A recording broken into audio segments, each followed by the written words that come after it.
All right, guys, this is Jared, and I'm back. Boom, boom, boom. Man, I'm so excited to do this.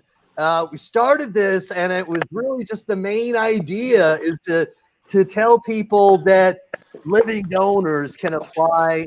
Candidates can apply to be a living donor and live after surgery, live totally normal lives. And in most cases, that is exactly what can happen. And I'm so excited to bring on some very special guests who can share their stories and really give you exactly that idea that they live normal lives. In fact, they're normal. They're abnormally normal, like a lot of us. Who's normal, right? So they're just totally abnormally normal people.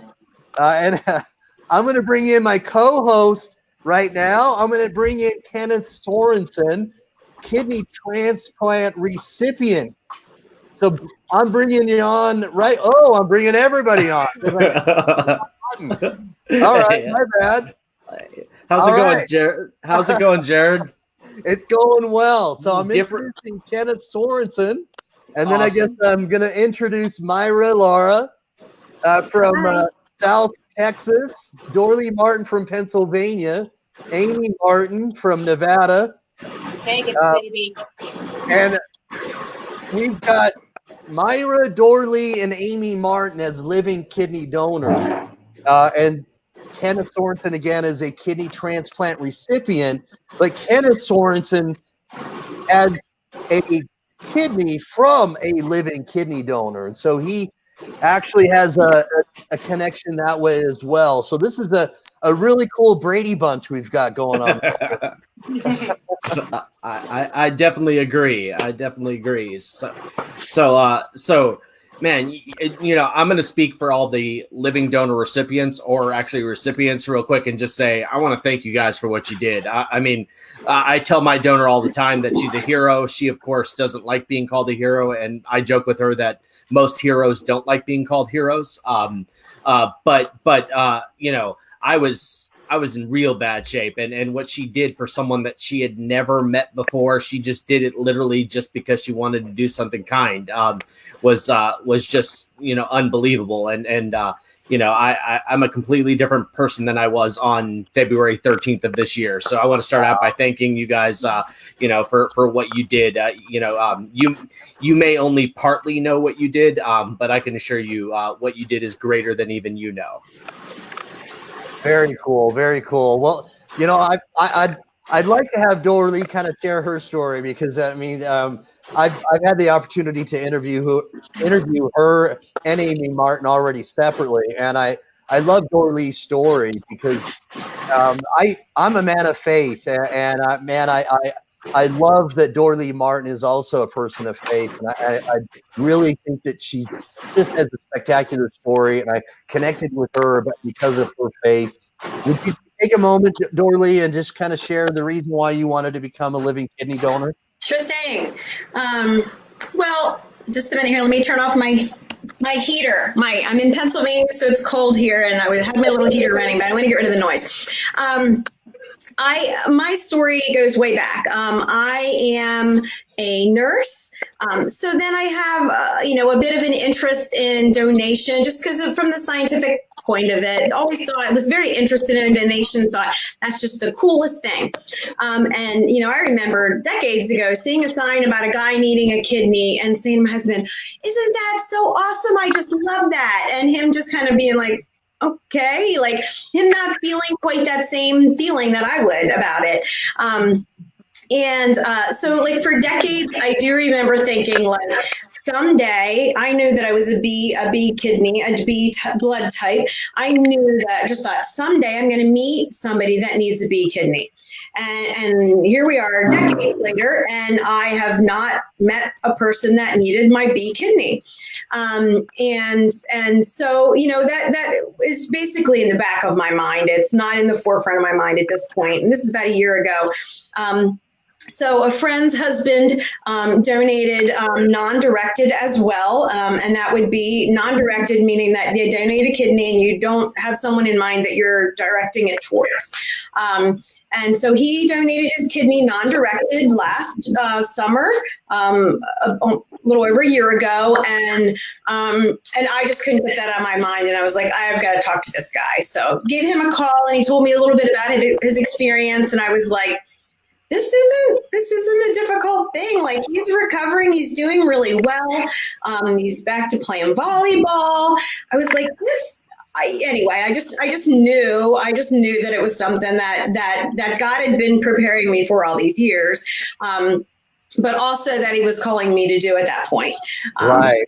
My family about it, my husband was like, well, I mean, he was a little bit hesitant at first because he was like, I know you've talked about doing this for a really long time, but he wasn't really sure that I was serious about it. It was funny because when I mentioned it to my oldest son, because I wanted to get my family's, okay on this too. He was 25 at the time, and he just laughed. He said, Mom, you have been wanting to give away a kidney for as long as I can remember. And he was super supportive because my kids were just knew Very that, cool. how I raised them, that's what you would do, Right. So my family has been really supportive through all this. So about last fall, about a year ago, I applied to be a non-directed donor, went through a series of tests, lots of tests. For those of you that have donated a kidney, you know that there's a lot of testing that goes on, not only just to make sure that the kidney that I'm giving is healthy, but to make sure that I am healthy enough to live the rest of my life on one kidney. So it would be making sure that I don't have a lot of risk factors, like that I'm not diabetic or that I'm not overweight or that I would have high blood pressure, those kind of things that might potentially damage my kidney in the future. So all that testing happened, and I got approved to donate. My request was that I would donate to start a kidney chain, which means that my kidney would go to someone. So for instance, my kidney, I know that my kidney went to someone in Boston. All right. There was a man who had someone that wanted to donate on his behalf, but they were not a match. So I gave my kidney to him. That person contracted to donate the same day, and their kidney got flown to Wisconsin. And then same story in Wisconsin. There was a mismatched pair there where someone wanted to donate on behalf of someone else, but they didn't match each other. So the Boston kidney went into this person in Wisconsin. Wow. And then from Wisconsin, then a kidney flew to Virginia. That is so cool. Ended, but because I donated my one kidney that day, 3 people got a kidney. So that was my request and my goal, that I could help as many people as I could in that way. So I love that idea. Somebody that's smarter than me came up with that one. There's whole, the National Kidney Registry has this whole computer algorithm that, they put in all my blood type and all my antigens, and it pops up with people that are good matches and people that have, they have this little chain already worked out. So in April, I donated my kidney, and I am back to doing everything else that I used to always do, running and working. Yeah, I mean, I've seen your posts. You have posts where you're out there running, and and you're you do normal things, right? Yeah, doing all the stuff I used to do, for sure. Yeah. And Kenneth, when you've talked to Tanya, you're the living donor that has donated to you. What is her side of the story when you've talked to her? I mean, does she feel like she's doing less physically than she did before? No, not at all. I mean, she works a pretty, I guess, demanding job, and she works a crazy amount of hours. It's pretty incredible. And she said, I literally don't feel any different than I did, before the operation. And so, it's literally, she didn't skip a beat. And so, it's pretty incredible that, and as obviously the living donors know, the surgery that you guys have isn't as intrusive as it is the one we have. And so it's obviously, there's a lot of reasons, but one of the reasons is because they don't want you guys to be affected that much. They want it to be as, I guess, as easy as possible on you, because you guys are doing something so good. Well, that's really cool. It's a great perspective. And so I'd like to get some other perspectives here as well. But Dorley, man, you're active, and it's inspiring to hear that somebody else, that was influenced you, and that you wanted to do it, but because your blood type wasn't necessarily, something that really matched up with everybody, that Right. you found a niche, so to speak, and being an altruistic donor, but just donating where you caused, a paired exchange program that really helped connect with other people, and you helped really save other lives. And that is seriously just awe-inspiring. I mean, every time I talk to you living kidney donors, I seriously get just chills because I get so passionate about it. I feel that God has directed each and every one of you. Whether you probably know it already, and I'm not even telling you anything you don't know. This is just cool. Myra, man, I'm excited to hear yours. Amy, I'm gonna get to you because you're fun and I want to talk to you. But Myra, Myra, let's hear from you. How is your story? How did it all start? Because I know a little bit already because you've introduced myself offline. Give us a little idea how it started with you. So it's a little different than Dorley. I didn't feel that calling, and I never expected to do something like this ever. But 3 years ago, my son got really sick. He was 18, 19 years old. And when we took him to the emergency room, we had no idea what was going on. He was vomiting blood, and they just said, "Did you know there's something wrong with his kidneys?" And no idea. We had no idea that he had been sick for a long time, because you could be sick. You could be on low kidney function for a long time and not really know. So basically, after numerous tests and months of testing and a biopsy, we found out he had something called FSGS. Oh, okay. Yeah. And so then that was something that I'd never heard of. And then I Uh-huh. started, researching and reading and connecting with people who had the disease. And I learned it's an autoimmune disease. And basically, Right. most people who get it go into kidney failure. So that was in October of 2016. Okay. All And right. by April of 2017, he was already in renal failure. He was at 3% kidney function. Wow. And to see your child go through this, you're just kind of, what can I do? Like, take it now, do what you need to Wow. do to fix I this. can So just then, imagine how my heart would be just yeah, pacing, and it was a devastating time for me to see my son and to feel so helpless, you know. And so immediately they started dialysis that April. And then I started finding out, because a lot of the times the dialysis centers don't tell you what you need to get a kidney, because they want to You're keep you on dialysis. you're exactly right. I can vouch for that also. Wow. Yeah, And that's very sad, because it is. I had no idea. I had to figure it out on my own. But then I thought about the people who don't have an advocate and who don't know the questions to ask and who aren't as pushy as me, right?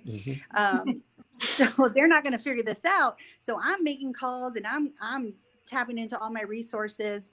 And I started calling hospitals, and the first hospital denied our insurance. And so then wow. and that took about 6 weeks. And so then the second hospital, Baylor St. Luke's here in Texas, in Houston, Texas, awesome hospital. They took our insurance, and I was immediately, there's a process. So before I can even get tested, my son has to be approved to be put on the transplant list. And then once he's put on the transplant list, he has to go through the medical review board to make sure that he's healthy enough to go through a transplant and that he meets all the qualifications for transplant. So then once that happens, which took several months, about 5 months in our case, then I started the testing process. And so I was real pushy, because I was What do you mean by determined. pushy? Like the way you were talking to doctors, or? Well, I was calling every day. I was giving treats, sending lots of bundt cakes and little bottles of champagne. I was writing hand cards. I I was pulling out all stops, Okay, all right. I'm thinking they need to keep my son, he's in college, he deserves a chance, he's Well, young. you're exactly right. Actually, when my kidney doctor, who I'm really good friends with, he used to, every time he'd see me, he'd call the transplant hospital. He's like, they can't move you up on the list, but what that does is just keeps you in their mind. Like they're, Right. that kind of thing. And it's so funny because he'd just get this big smirk on his face, like he's like, I know this doesn't do anything, but it's worth a shot. So you're right. They knew me by my voice already, so I'm sure. Oh, really? To the coordinators, they were like, "Hi, Myra," and so then I was there all the time with my son. So then I'd be showing my face too, like, "Hey, you want some more blood? Want some more? What do you need from me?" Cool. And I told them, I said, since I'm in education, we get Thanksgiving break and Christmas break off. So I'm thinking, I'm speaking this into existence. We're going to do this during Thanksgiving because I need my son to get better. Uh-huh. And, my poor transplant coordinator, John, he was awesome. He made it happen. So 2 years ago, last Thursday, we went to Transplant. November 21st, 2017. We just celebrated our kidneyversary last Thursday. Cool. Awesome. Yeah. So, nice. A big day for us. We went out and celebrated at his favorite restaurant, and he's doing great. What is your son's favorite restaurant? It's called Amadeus, and it's here near Houston. Okay, all right. And he's doing really well. He's about to finish his associates in college and wants to, finish his bachelor's and transfer out to university. So things that he wasn't able to do before because of dialysis and things like that. So now that he has a new chance at life, he's doing everything that he wanted to do. He's back to normal. Okay. How long was he on dialysis? 7 months. Okay. Wow. 7 months. Wow. Jared, I want you to know how tough Myra is. She donated, I think 2 weeks to the day after I did. Oh, so for real? even though we hadn't met in person, we were private messaging kind of through our recovery. And I remember her telling me, who was it you saw in concert? Was it Lady Gaga? Well, who did you go see? And I was like, what? You're going to go to this concert? She's like, I'm not missing this, Amy. And I'm like, well, you're oozing from your wounds. She's like, I can do it. It's just one night. So that's one tough gal you're talking to. Oh, We've since met in person a couple of times, but I didn't even know her then. And I already knew she was a fierce woman. So she's awesome. I wasn't going to miss my concert. It was 2 weeks after the date of surgery, and I went to the concert, but I was a little fearful because I'm like, don't touch my stomach. Yeah. Stay away. But I took it slow. And I left early. Yeah. Well, she did great. I was like, don't dance yourself into a hernia. She's like, oh, no, I won't. I was dancing like that. Okay, all right. So this is really cool. So when you went to the concert, was that 2 weeks? Is that what I'm understanding? Just 2 weeks after your surgery? Yeah, and it was probably not the best idea. All right. So maybe not something you want to necessarily suggest to everybody. I'm not promoting that for people, but it was Lady Gaga. So right. They know more. I mean, I used to be a professional musician a while ago, and music's so important to me that I would have trouble making that choice too. I mean, I probably, I don't know if I would have gone, but I would have. Oh my God, I would have a lot of trouble myself. And I'm very careful. I think that she's just a very skilled and talented musician. What I didn't know is that she was a good actress. Holy cow.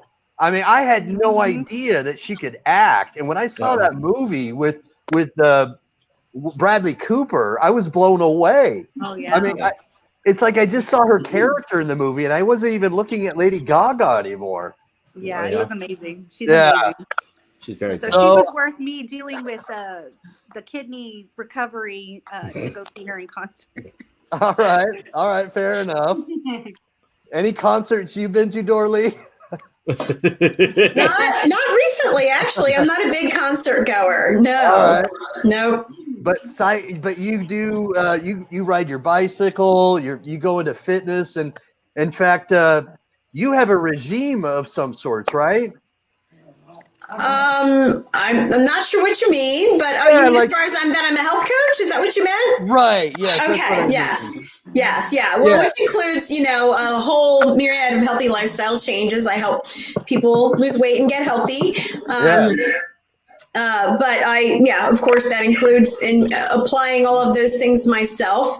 I've got a weight loss story myself of about 50 pounds. So I felt like, and that happened about 7 years ago. Always thinking that was about me getting healthy, like never was doing that for anyone else, but realize now that, that's something God used as well, because I probably was at a weight that I wouldn't have qualified to be a donor or even, healthy enough blood pressure or whatever. So I'm at a much healthier place now than I would have been 7 years ago as well. So I just feel like, that was something that God used along the way, just for this special thing, and I just feel like I want to say that, and I've heard this said by lots of other donors too, that like, I feel like I was the one that received a gift in this journey. Like, I understand that, and maybe it's that way anytime that you give something sacrificially. But honestly, I feel like this has been just such an overwhelmingly positive thing for me. An overwhelmingly positive experience that I want to share with other people. But I also just feel like, it's obviously it was something good for someone else, but it was a really awesome experience for me. I don't know how to explain it any more than that. I feel like it's giving me maybe some self-assuredness in making some maybe wild and crazy decisions that the typical person wouldn't do, Dorley, I remember when I interviewed you the first time you said that. And, when I've interviewed Jeff Hartley, he has said that. Yeah. And I just think that it's, that for many people, multiple people, to say that they feel like they're better people from having done it. That this is a trend. I'm hearing this from multiple living donors, that they feel like they're empowered and that they feel like they're better people after having done it. I mean, it's incredible. If I could grow kidneys, I would do this all the time, because there's so many people that I've met that really are suffering and need it. So I would totally do it again if I could. Yeah. I think it gives you a different appreciation, because I donated out of state. I had to stay for 10 days after my surgery before they would clear me to come home. Mm-hmm. And I stayed at this place in LA, right by UCLA, called the Tiverton House. And pretty much everybody there was sick, probably except for me. I mean, there was kids there going through cancer. I actually met somebody there who got a kidney transplant and a heart transplant, and to see the walking wounded and to see their spirit and their resiliency, it made me so incredibly grateful. And it just makes you think about all the stupid things that we complain about, and we have the right to be human and to have our feelings. I'm not saying we don't, but I think it kind of put things in perspective when you see the true struggles that people go through. And so amen to that. I always kind of explain my donation like, we all get help throughout our life. Nobody gets where they are without help. And I was healthy enough. So I say I just paid it forward in maybe a little bit more unique way. But, I think a lot of us volunteer and give back. And no, not everybody can give an organ, but it was just something unique that I could do to help other people out. You're exactly right. I always, remind myself, obviously I can't be a donor ever, but, my time and Myra knows this by being in a dialysis clinic, like those are not good places to be around. And I was on hemodialysis for 4 years, peritoneal for 1 year. And like, I just always keep in mind anytime, like, I don't feel down or something like that, I always try to do myself to go to those clinics and talk to the people and stuff like that, just because like it's a tough life. And those of you that donated, you never really, there's that adage that you don't really know what someone's going through until you walk through their shoes. But I can tell you, the people that you helped, I don't know how long they were on dialysis, if they were on dialysis or whatever, but but like that's not a good life. That is not. It wreaked havoc on my body. I felt horrible.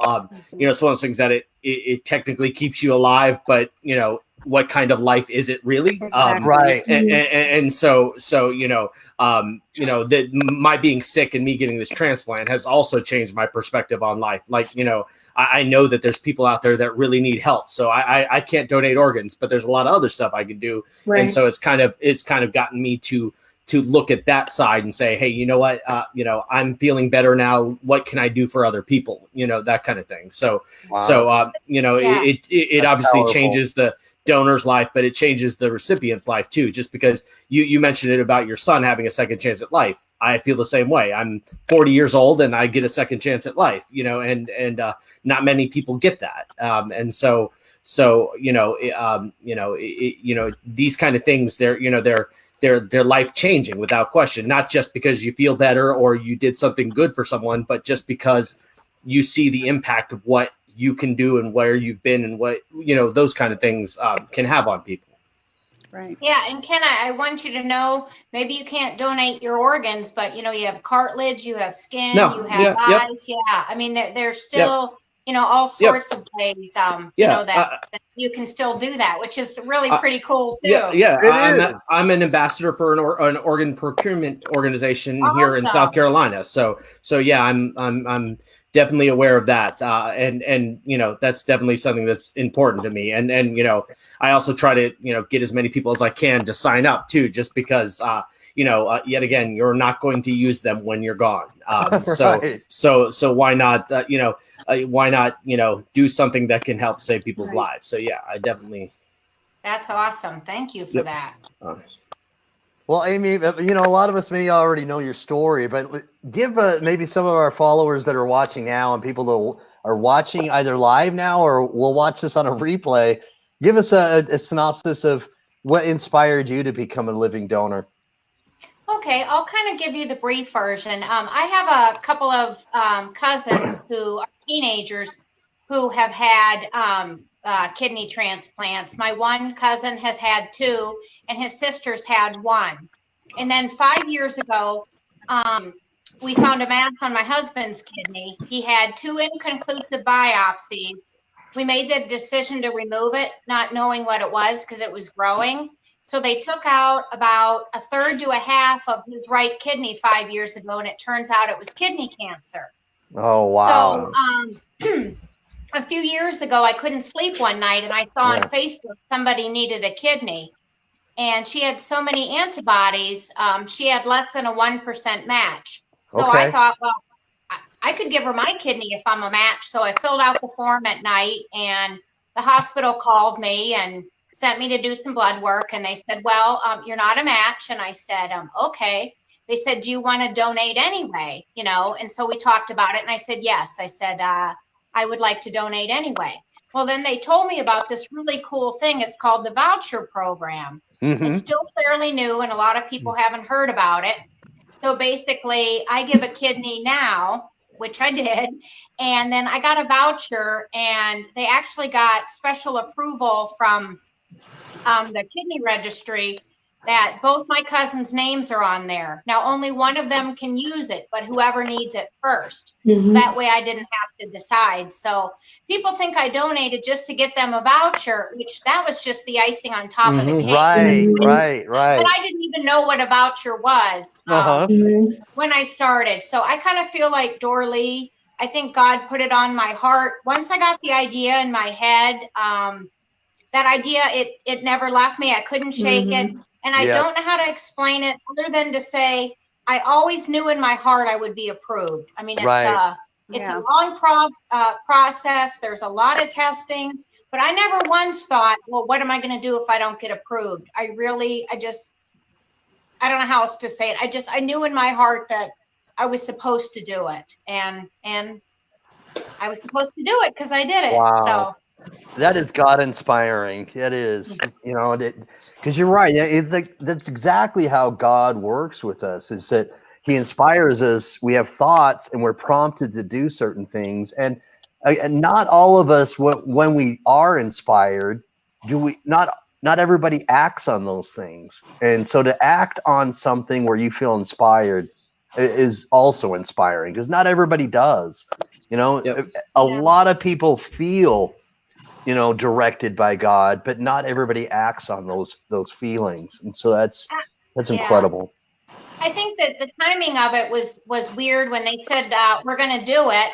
I got this letter in the mail and they said, okay, we set you up for these 2 days of testing, and they gave me like less than a week's notice, and I was like, okay, I guess I'm doing this. So I cleared my schedule and I went to UCLA. I spent my 10th wedding anniversary there, getting poked and prodded and scanned and all that.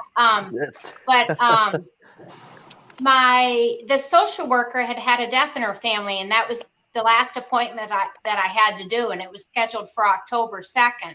Mm-hmm. Well, I live in Las Vegas, so 1 October had happened, and they called me the next morning, and she was like, well, I'll call you on another day, because to say I was distraught was an understatement. And I said, no, I said, I really want to do this. So we had the conversation on October 2nd, and then on October 4th, I got called and I got told that I was approved. So it was really kind of an emotional time. And I'm not an overly emotional person. I don't cry easily. Not ashamed to cry. I'm just not an overly emotional person. And she called and said, she told me I got approved.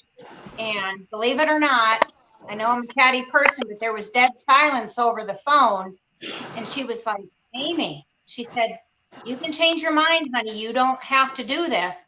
Then she realized I was crying. And I said, no. I said, with all the hurt and the pain that's in this world, I said, I really feel like if I can do something to help somebody out, that I want to be able to do that. Wow. So, then I hopped on a plane 2 days later and told my mom and my mother-in-law, and I've only ever received support. Nobody ever said anything negative to my face about it. I'm sure people probably did behind my back, but I only ever got support from every single person I talked to about it. So that was, I guess, says a lot about the people in my circle, that they're pretty damn awesome, that everybody was like, yes. That's good. That's good. So I've got a question that I'd like to ask, and maybe we can get the answer from each of you. But what is it like with the psychological testing? Is that something that you get? Is it grueling? I mean, do they drill you with questions and try to break you? Not in my experience. Okay. When they brought me in, I mean, I guess it's kind of different when, you know, it's a mother donating to her child. Right. They kind of already know. And they told me, because she looked at me, she says, I can give you a medical alibi if you really don't want to go through with this. And I said, wow. You got to be kidding me. I said, ma'am, I can have both of my kidneys, okay? And she looked at me, she's like, I'm sorry, I just have to let you know. And I said, I understand. I said, but I'm not going to change my mind. I said, I need this to happen, and whatever I need to do, I'm good. You know, because there was nothing that was going to change my mind. And the questions, you just answer open and honest. And for me, there was just no question as that I wanted to do it. Okay. What about you? What about the you two, Dorlee and Amy? Was the because I've heard from other, like from some kidney disease patients where they've explained to me that their living kidney donor was like drilled with these questions. So I don't know if it's just dependent upon the hospitals, and maybe it's just not, you know, that's not the case with everybody, and it's just maybe like sporadic. I know I was like really nervous about it, because I thought, oh my gosh, they're going to drill me. They're going to like try to break me down and make something, maybe I'm a crazy person when I'm really not. And so I was kind of nervous about that too. And then I found out like that I had like a 3-hour appointment scheduled with this psychiatrist. And I was just like, oh, good Lord, what are we going to talk about for 3 hours? 3 hours. Then I was really scared. But evidently, like I don't know that every program requires it, but my program, because I was an altruistic donor, you don't have that same pull. Like, why would you want to donate if it's not your son, it's not your friend? Evidently, it's people don't understand why you would want to donate to somebody you don't know. So I guess I always said, I guess I think I'm crazy if I went to do this, but evidently they didn't, because they still let me do it. But no, my the assessment was it was pretty easy. It was actually, I think, the first time that this particular psychiatrist had done one of these for a donor. He was like, I don't really know, what these were supposed to be like, but he was like, you just did your typical psychiatric evaluation like they do for someone that they might be questioning mental illness in the hospital. So like he would ask me things like, he would give me a list of 10 words, and then 5 minutes later he'd ask me what these words were, or I had to draw a cube. I had to identify like several like wild animals that were in pictures, or it was just some really evidently that's a typical psychiatric evaluation from what I heard. Is that what your experience too, Ken? Did they do that with you? Did they do that with you, Ken? Oh no, yeah. Well, I didn't have any sort of psychiatric exam. And my living donor, I don't think she did either. She has a slightly different story than you guys, because she was going to donate to a friend of a friend of her friend. I think she saw a Facebook post and she's like, I might as well do it. And she didn't even tell her family, because she's like, I'm probably not even going to qualify, that kind of thing. And then they sent her like a blood pressure monitor because she lives 2 hours away from the hospital. And then she sent it back and they're like, yeah, we want you to come get the blood work done. And she's like, oh, okay. And then at that point she told her family, but I just talked to her a lot on Monday, even more in depth. And they were literally in the pre-op room, and her donor who was complaining about some like pain or something like that, but she didn't tell the doctor. She just told my donor, and my donor said to the doctor, you might want to look at this because that kind of thing. And they found out she had like an infection, and then they were trying to heal it, and it just never unfortunately that this lady's not in particularly good shape now. But they waited a year, and they called my donor and said, hey, it's just not going to happen. We don't foresee it happening, that kind of thing. And they said to her, are you interested in still donating by any chance? And my donor's like, well, yeah, I kind of been mentally prepared for this for, over a year now. And so maybe that's why she didn't go to do the psychiatric, test, because she was usually going to donate to someone she knew ahead of time. And then they called her in like December, and then they told me in January, on January 24th, like, a few weeks before the surgery. And so, they probably just were like, hey, she's been mentally preparing for this for, over a year. I have a strange suspicion that she's fine. But, yeah, I mean, that's because even the one you had, Dorley, it doesn't sound difficult, but it's still interesting. Or how long did it last? How long did it last? Yeah, thankfully, as soon as I got in there, he was like, yeah, we'll be done. We'll be done in an hour, I think he said, which I was like, an hour is a lot better than 3, and I think it ended up being like 45 minutes. So, and they did, of course, ask me the things that, in my opinion, were important. Like, have you ever had traumatic experiences? What's your family life like? What are your expectations from donating? Like, they asked me, how would you feel if your donor would pass away, or, if they would reject your kidney, those kind of things that are very applicable in this situation. Sure. Yeah. Right. Yeah. Yeah. And then I thought it was really, go ahead. I thought it was really interesting how he, one of the statements he made, which I said, well, I mean, obviously I would be really sad if my recipient rejected my kidney, but, I gave everything I could, I said, I don't really know how I'm supposed to feel. And obviously I may feel differently, once that would happen. But he said, well, and he said a really interesting thing when he said, well, in the grand scheme of this whole world, kidney donation is a fairly new thing. So we really don't know how we're supposed to feel about our organs after they leave our body. And I was like, well, that's a really wise thing to say. I don't know that that's very reassuring for you. Well, I mean, it's not but his point being, like, well, I mean, I mean, if you're sad because your recipient would die, that's okay. Or, Okay. All right. that's what he's saying. Like, Okay. that kind of thing. Like, or, Gotcha. or even, if you, how you feel about, maybe your recipient is smoking. Would you be upset about that? Well, how am I supposed to feel about how they're treating my organ after it leaves my body? Well, there aren't really rules about this, So it's just it's an interesting idea and some things to ponder, about how you will process or could process some of those. That is very interesting. Yeah. How would you feel, about how your kidney's treated physically? Right. Yeah. Okay. So us non-directed donors get off easy in that way because I didn't have to pain over like, oh my word, are they rejecting my kidney? Are they, are their levels good enough? I'm sure Myra's like feeling all this because you were right there, Well, and I can tell you, I have my 10-month checkup tomorrow, and I've had Myra has an idea of how many blood draws you have within your first year. It's crazy, but every single time I'm like freaking out because I'm like, what if this is the time that? And at first, my creatinine level, which is one of the major kind of levels they check, was higher than normal.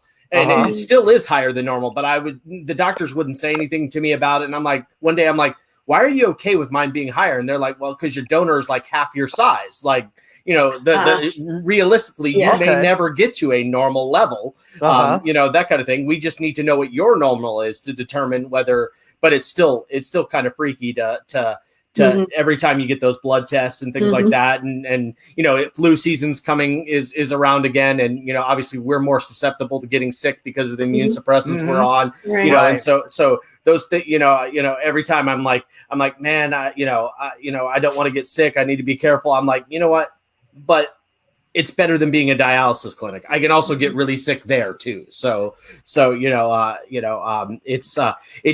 a different world after you get the transplant from the recipient's situation too. But my donor tells me all the time. She's like, because I'll say your kidney's doing great or something like that, and she'll be like, it's your kidney, it's not mine, it's yours. And I'm like, okay. I'm like, okay. Yeah, well, I do think in a lot of ways, not knowing who got your kidney is easier. I don't know a thing about how mine's doing, so I just live in bliss, and I say it's out surfing somewhere in San Francisco because I think that's where it went. It went to UCFS, so SF. So I don't have to worry about any of that stuff. And we hear from other donors sometimes, they have concern, and some people have a deep, strong desire to know. And I honestly don't. At first I did. I think it's normal to be curious about how your organ's doing in somebody else. But I prayed about it and I made my peace and I'm perfectly okay. So when I say I just hope they're out living their best life, I really mean it. And that is part of what they ask you in the psych eval is, how would you handle those sorts of things? And just for the record, I didn't have to memorize things or do animals. I think everybody's psych eval is a little bit different.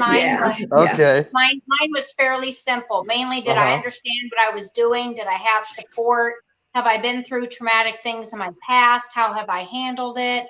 It was really pretty easy. And I'm a drug and alcohol therapist, so at one point I started to chuckle, and I thought, "Oh, Donnie's going to think you're crazy." And he says to me, "What's so funny?" And I just said, "Well, it's been a long time since I've been on the other side." Okay, all right. And he said, "Have you gone to therapy before?" I said, "Yes. Every good therapist should know what it means to sit on the other side of the couch." I said, "I just haven't done it for a while." And he kind of smirked. He was pretty serious, so I had to kind of rein myself in. I didn't want to crack one too many inappropriate jokes and have him go denied, Oh, you're killing me. That is funny. But there's the story that you have though, Amy, is a little unique in that what you have a chain that kind of grew, right? Yes, I have a very large chain. I was not familiar with what a chain was either.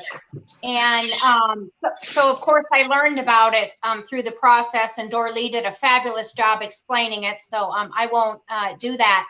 But the night before my surgery, I'm so grateful. I didn't have to check into the hospital the night before, but I had to be in California the night before. And then I checked in the next day. But I made little care packages and stuff for my donation team as kind of a here, please keep me alive, have some cookies and a pen, don't kill me, type thing. But anyway, so I was over handing out these little care packages, and my coordinator teared up and she said, I'm not supposed to tell you this, but you're starting a huge chain. And I was like, how huge? And she's like, well, I can't give you specifics because I don't want it to fall apart. But I woke up after surgery, and man, they doped me up good. They said I have a very pure system because I don't drink and I don't do drugs. Okay, so they had to give you a little extra. Gave me, yeah, I slept the entire first day, but I woke up. Wow. My husband showed me a picture of my kidney, and I passed back out, and then I woke up later and I said, did you show me a picture of my kidney? And he said, yeah. So this was what he had showed me, and it's ginormous. I don't know if you can see that, but that's my kidney. Oh, very cool. That is so cool. Yeah. Wow. So then he showed me a picture that Suzanne, my coordinator, then texted me, and this is my chain. It spanned 3 different states and 5 hospitals. So it was 18 people long. So 9 of us donated, and 9 people got a kidney. So that's a little overwhelming to think about at times, but so awesome. It's my that favorite is outstanding. Picture. Yeah. It's one of my favorite pictures I've ever seen written on a dry erase board. Yeah. But yeah, I always say, kidneys were flying from coast to coast because, they went, the states involved were California, Massachusetts, and Colorado. So they literally flew, all across the United States. And my coordinator had told me how excited they get. They put a little tracker on it. She said they watch it going down the road. They can see it only until it gets up so high in the sky, and then they lose it, and then it starts to blip again as it comes back down. And she said a lot of times they all just gather around the computer and they're like, it's almost here, it's almost here. Oh, like that's if they're so waiting exciting. if they're waiting for one to come to them. And it's just really like, so next time you're on a commercial flight, just be like, you know what? There might be a kidney on board. There might be. They get to fly first class. Those of us who donate, we get 0 special treatment, but the kidney, But the they kidney? hook that up. Yeah. Presidential treatment, right? Yes, as it should be. Yeah. Yep. That's an awesome story. 18 people, involved. That's incredible. Yeah, it was, they told me that so everybody in the chain had a buddy, like Dorlee said, except for the very last person at the end. And I don't know a thing about the guy. I know it went to Colorado. I think University of Colorado. I'm not sure. Okay. But she told me that he was incredibly hard to match, and that she said he might have died waiting. I don't know if she just said that to make me feel better, but maybe. But apparently he'd been waiting for a while. But That's awesome. So I was glad then that I got to be his buddy, even though I've never met him. Well, that's incredible. Do you want to see all of us at the bean? Yeah. I know we're just about wrapping up. So you want to see a bunch of good-looking kidney donors? Here's us, 410 of us. Oh, that is so cool. Yep, of 2017, we got in the Guinness Book of World Records. Oh, woo! That's a Guinness World Record. Oh, hey, there's my certificate. Nice. Look at that. There's the certificate. Awesome. Yeah, I got mine too. Cool. Yep. So I actually met Myra when her and her son came to Vegas on vacation. We'd never met before, but we had been messaging, and so I met her then, and then I met her in Chicago at the Bean. Okay. So is that literally the name, the Bean? Yeah. Is it really? That is so cool. Yeah, they nicknamed it the Bean. Yeah. So if you donate in Oregon, you're automatically part of these cool clubs. Dorlee's in the running club, and Myra's a cool mom. I got my one kidney hat on. It's just, you become a part of this really cool group of people. So that's just an extra added bonus that, you know, I don't think any of us realized that really existed. Yeah. Until we did it. Now it's kind of like instant family. I went and picked Myra up and just instant bond because we'd already been talking, you know, prior to meeting face to face. That is so cool. You know, and to have that sort of, you know, that chemistry or that connection, it doesn't sound like that's something that just goes away because it's a bond. I mean, that's what it sounds like to me, is that, you know, that you, because you're connected and you're bonded, that you all have something in common. It's not just something that just is going to go away.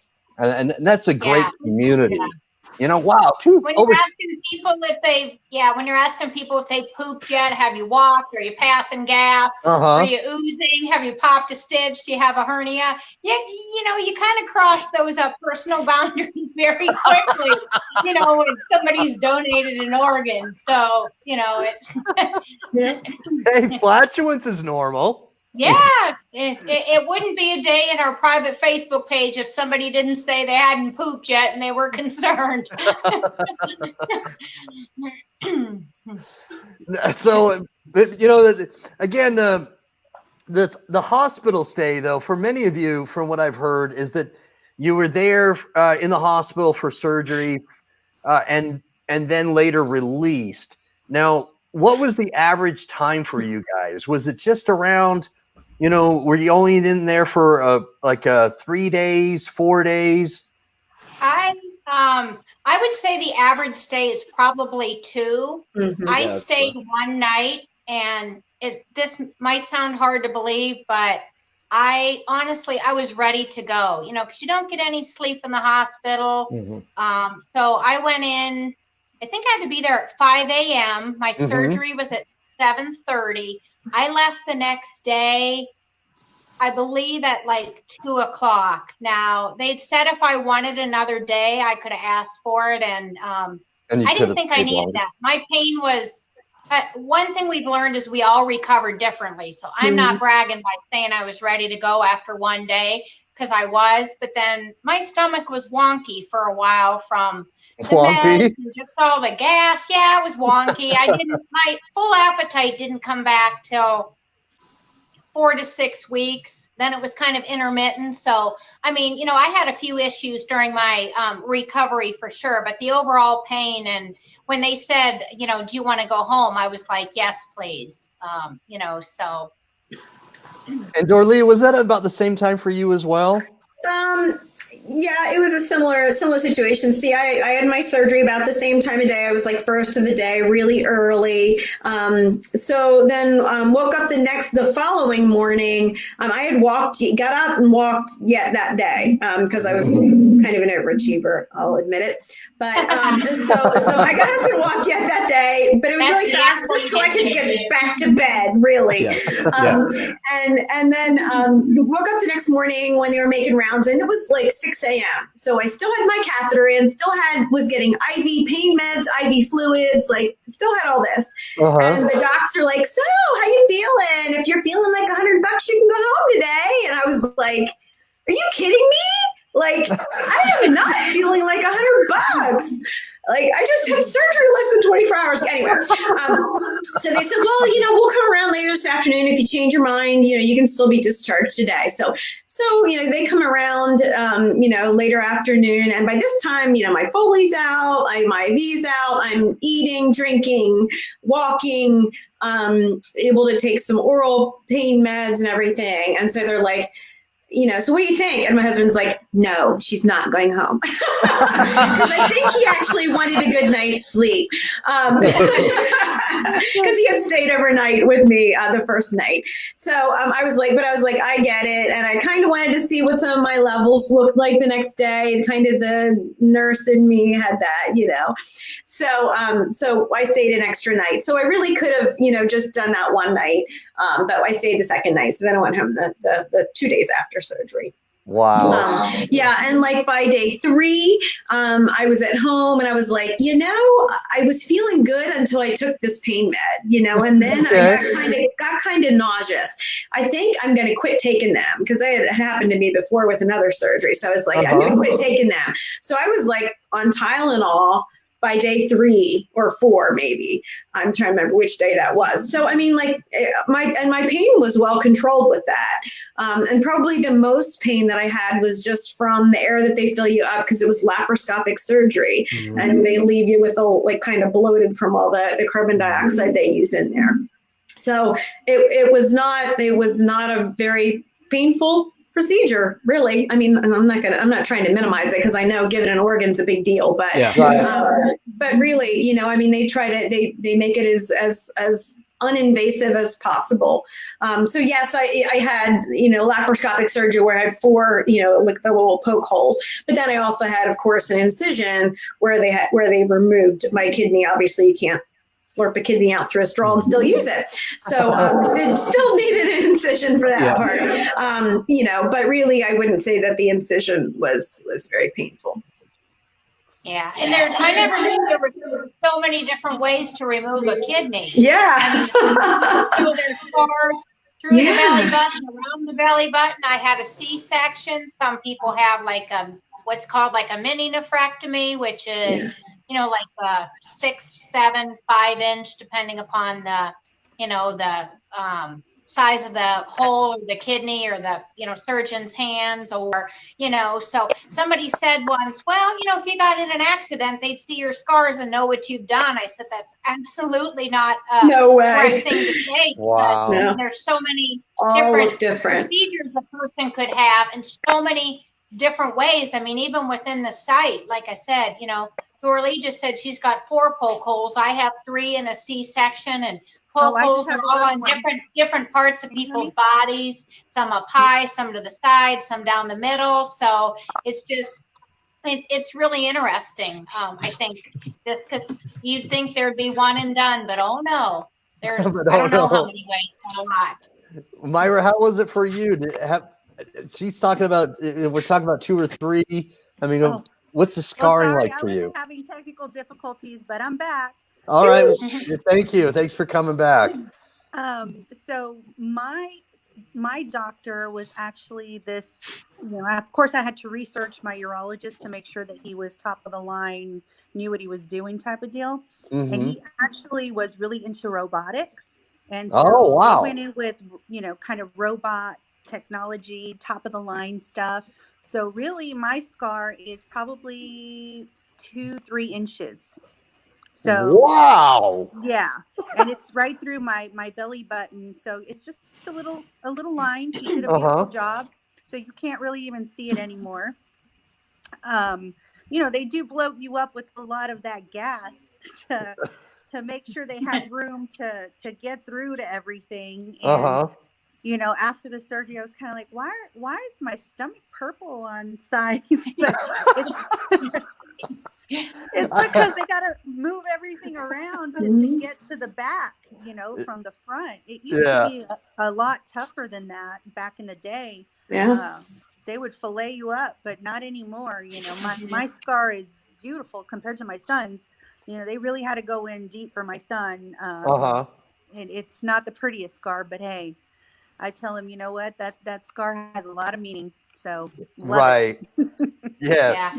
So much better than the alternative. Yeah. Yeah. It's such a great story with a mother, saving her son's life. I mean, wow. That's a great story of love, Myra. Well, and a lot of people tell me like, oh, you're so special for doing that for your son. But I think that any mother in the predicament that I was in would do the same. Yeah. Because at that moment, I was never nervous. I was never worried. I was just so focused on getting him better after seeing everything he had been through. Like Kenneth, he did hemodialysis for a while, and then they moved him to PD. So it's a lot of work, and I was getting boxes and boxes of dialysis stuff. And towards the end, you know, he was already getting an infection on his exit site. He had Wow. a catheter on his neck. He had a port on his wow. chest. He Yeah. had one in his abdomen. Wow. Yeah. So, I mean, just a lot of scars, and it's something that if you don't see it, you don't realize Yeah. how horrible. You know, people who have a fistula, I mean, it really does a number on the arms. And I have a in my right arm. I have a fistula and graft that never worked, and then they Wow. finally got a fistula Never in my worked. never worked. I mean, not for a second. And then I finally have a fistula in this arm, and of course they're not going to do anything with it because I'm so young. The likelihood of me needing another transplant is, you know, pretty high. I think on my show in a couple of weeks, I'm going to have a guy that's had his kidney 44 years. So I joke that I'm having him on just because I want some of his mojo to rub off on me. But I had a chest catheter for a year and a half, and chest catheters like are connected directly to your heart.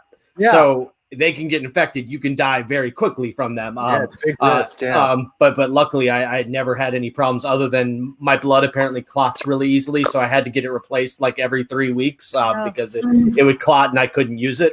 But you know, yeah, I mean, I've got so many scars all over me, but I'm like, you know what, those, you know, I think of it kind of as battle scars. I'm still here, you know, like, you know, a lot of stuff was thrown at me, but I'm still here, you know, and those are signs that I am, you know, that kind of thing. Yeah.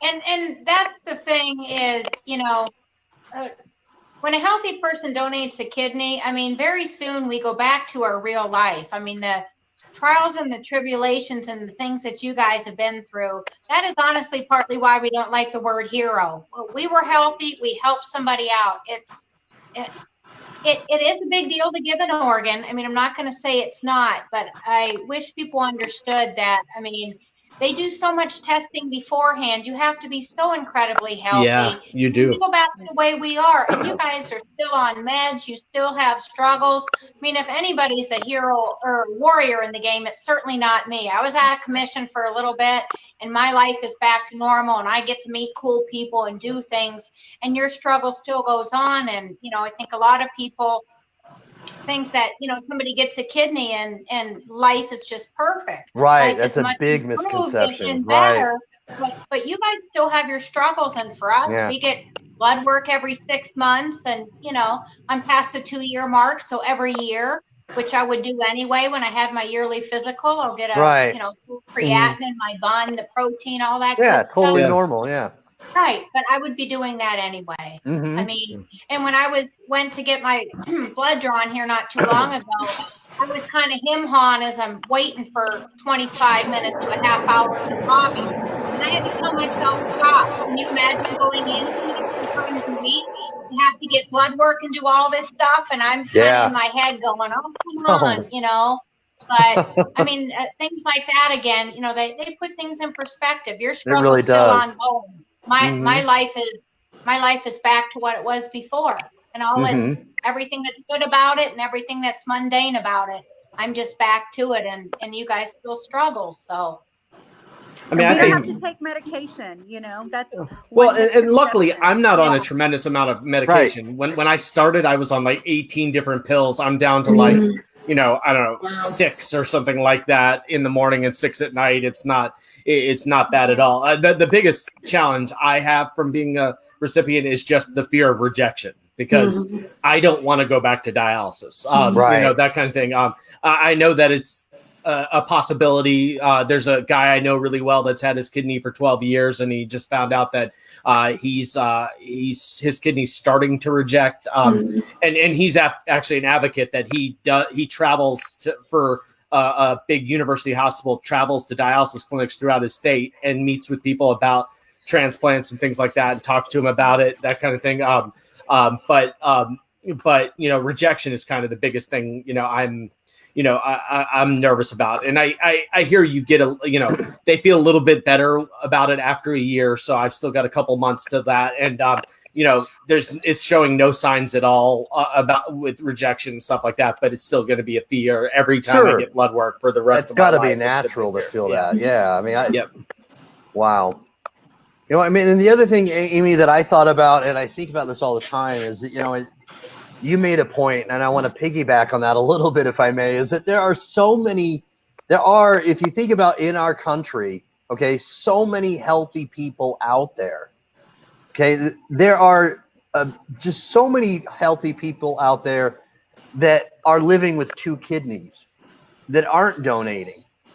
How would it be, and how huge would it be if the just numerous healthy people that we have, if they could donate because they are healthy? I mean, how many more people could we save if that just numerous, I mean, just so many healthy people in our country, but we have a shortage of people donating. I think from our private Facebook page, people that had family that originally were hesitant, once they got educated, if they went into the transplant center and met with the doctors and read different information, a lot of them did change their mind. So I do think a lot of it is it sounds really scary. And it is a big deal, but I think there's so many myths around it. And I think Myra was kind of cutting out, but I think she was maybe reading your mind, girly. I think she was starting to say, people ask us, do we have to take medication? No, we don't. I just think there's so much misunderstanding around it. So part of it, that's partly why we do these things, is just to talk to people and to educate people. And then once people have the facts, then they can make up their mind. Do I want to do this or do I not? But I think a lot of it is just because people don't know. Because I'll speak for myself. There were so many things that I didn't know. And I like to think I'm smart and I'm educated, but nobody knows everything. Right. So, I learned a lot of important things that made me, feel comfortable in making the decision. But a person has to be open to really getting the information and then making an educated decision, because a lot of times when people say they don't want a loved one to do it, it comes from a good place. It comes from fear of what might happen. And it just comes from lack of information. Yeah. So, and you can't fault somebody for loving you and having concern about you. No. Even though I never had any negative stuff. But I think when people get that information, we see a lot on the site, people be like, oh, my husband came around, or oh, my parents did, or maybe they didn't come around till after, then after they did it, then they found out, oh, I'm proud of you and this is great. And, I'm sorry I didn't support you before. So I think what you do, Jared, is great in getting the word out there. I found out something. I found out something interesting. Thank you. I found out something interesting the other day, or last night. I heard he's the head of transplant surgery at my hospital, and he was speaking at something I went to, and he was telling me that he had to go over to Turkey because to get certified as a living liver transplant surgeon, you have to go to Turkey, because Turkey actually leads the world in living donations in general. Wow, because, really? Well, it's because Islamic countries don't believe in organ donation, deceased donation, for the most part. And so he was talking to the guy, just making conversation with the surgeon he was working with, and he asked him, he's like, the guy asked him, how many, living donations did you do at your hospital? And I think that year my hospital had only done 40 something. And so he asked him, obviously, how much he did. And he said, we did 642. And that was just that hospital in Turkey. He said they had done 3 deceased donors and 642. And it's clear, I know there's, religious implications, but it's pretty clear that Turkey has done a great job of the education portion, because, even if it's a religious thing, you still wouldn't donate unless you felt comfortable with it, that kind of thing. So clearly Turkey has done a good job of, but organ donation in general, whether it be deceased or living, is lacking in the United States. South Carolina is at like 53% of the people are registered for deceased donation. I think New York State is like 50 or 24 or something like that. 24. Wow. It's very low either way. They're actually redrawing. they're redrawing the lines. So now a lot of South Carolina organs are going to go up to New York because no way. They don't have yeah. That's a big controversy down here. Is it? Wow. But I think there's a lot of myths about organ donation in general. And so you're right. People like you folks and Jared, talking about it a lot is like incredibly important because we all know it's a good. I think what it was just like some high percentage of people believe in organ donation, like 98% believe in it, but so few are actually signed up or actually do it. So I think my hospital, like 17.7% of their transplants are living donors. That kind of thing. And there's some hospitals, the Mayo Clinic in Jacksonville is at 33%. It'd be, we got to find a way to, keep talking and getting the word out because it is just such an incredible thing for both parties.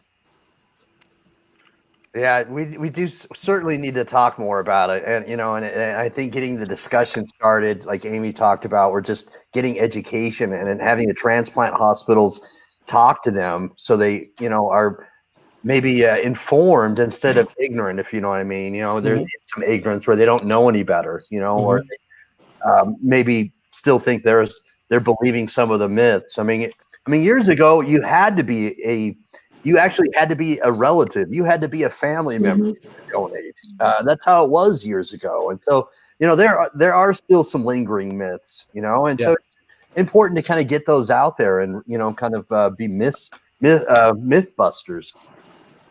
Yes. Anyway, so man, this has been awesome.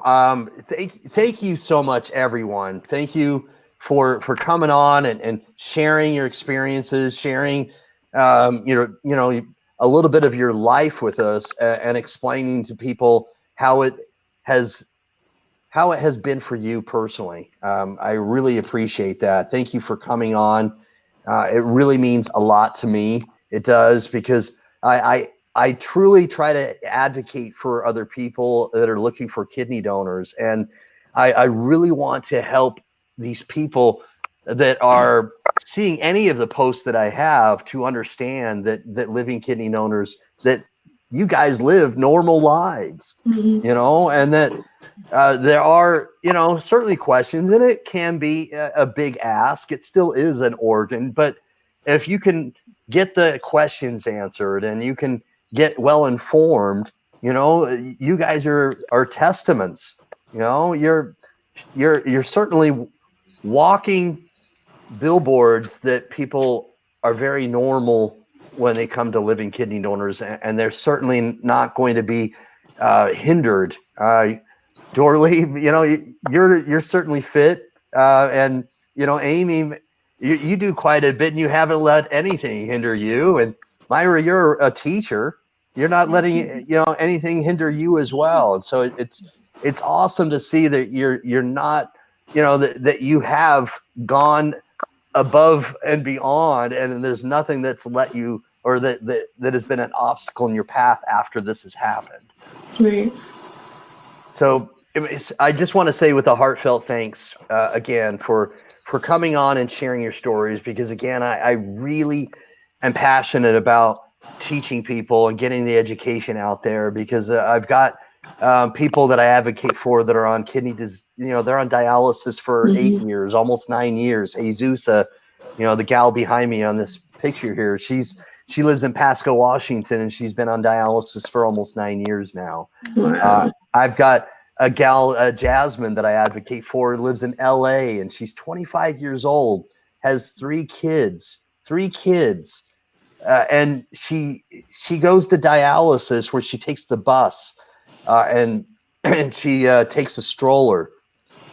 She takes a stroller and puts the stroller on the bus with her kids, and when she doesn't have anybody to babysit, sometimes the kids go with her, and then she has one of her kids actually goes to therapy because she wants her to understand what her mom is going through, and so she doesn't get any sort of mental problems from seeing her mom go through what she's going through. And so you all, you've seen